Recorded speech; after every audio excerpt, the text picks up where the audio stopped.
I founded a wellness clinic, which with my now wife, girlfriend, in 2017, and it did very well for itself. In 2021, we sold it and took on some partners and took on a minority stake, and we recently exited that.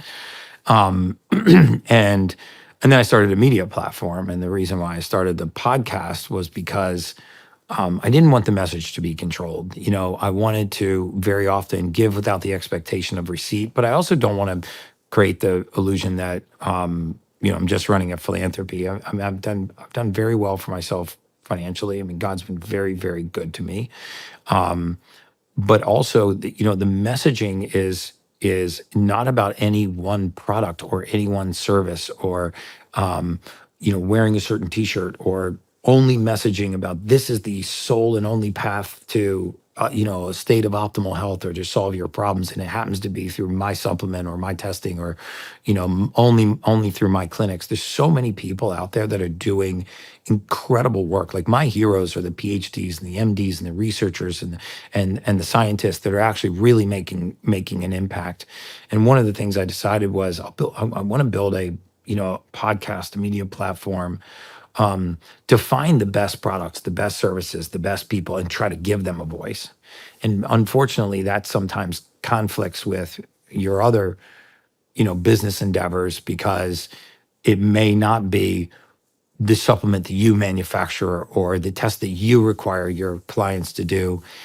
And I think that gets very myopic, right? When you say there's only one way to optimal health, and it's through my company, through my supplement, through my testing, through, there are so many people that are doing amazing things for this world. Some of them I have financial relationships with, like Echo Water Bottles and Perfect Aminos and Baja Gold Sea Salt, but I believe deeply in those companies. And then others that I find that deserve a voice, that I get no financial reward from of any kind. I mean, half the brands that I've shouted out on the podcast so far, I have no relationship with at all. They thank me all the time. I get tons of they ship me tons of stuff to the house, but other than that, and it's because I wish more of us thought about that, because the tide raises all the boats.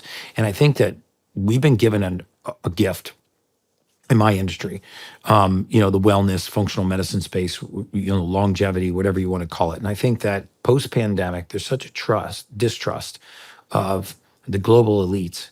And people realize that, maybe our government and the elites don't have our best interests at heart. And I need to take this decision.